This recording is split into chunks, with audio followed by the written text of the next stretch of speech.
ოპოზიციის შესასრულთან ავტომაგისტრალზე გამართულ საპროტესტო აქციას ეხმაურებიან პოლიტიკოსები. ხელისუფლების ოპონენტები აცხადებენ, რომ როდესაც ხალხის რაოდენობა დიდია, ნებისმიერი გასასვლელის გადაკეტვა არის შესაძლებელი. ოპოზიციის თქმით, სამართალდამცავებმა დანაწევრეს აქციის მონაწილეები, ალყაში მოაქციეს და დააპატიმრეს ისინი. ხელისუფლების ოპონენტების განცხადებით, ასეთი ქმედებები უკუეფექტის მატარებელია და პროტესტი არ შეჩერდება და აქციის მონაწილეთა რაოდენობა გაიზრდება. მმართველ გუნდში კი ამბობენ, რომ პროცესი გადავიდა ისეთ ეტაპზე, რომელიც დააზიანებს საქართველოს იმიჯს, როგორც სატრანზიტო, ასევე ტურიზმის მიმართულებით და მთავარი მიზანია აღნიშნული პირების დაძაბულობის გამოწვევა.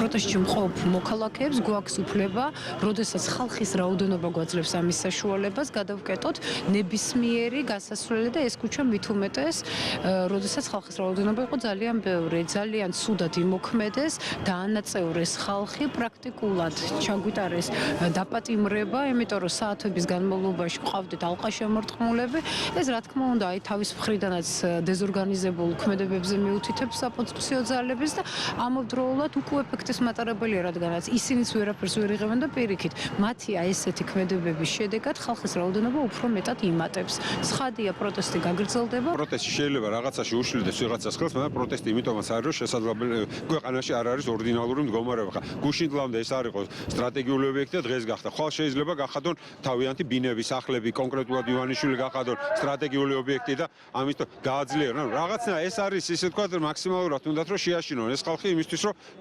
რაღაცა შეიყვანონ ისევ სახში.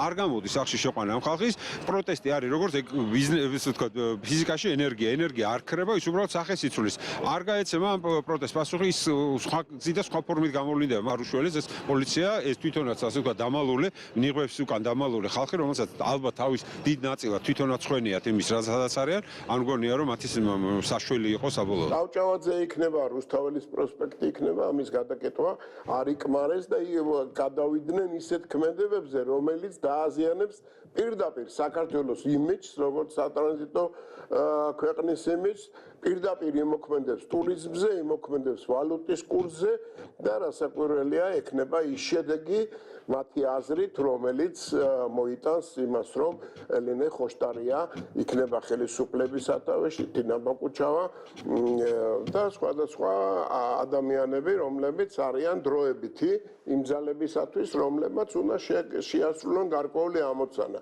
დაძაბონ სიტუაცია და საქართველო გახვიონ ცეცხლის ალში.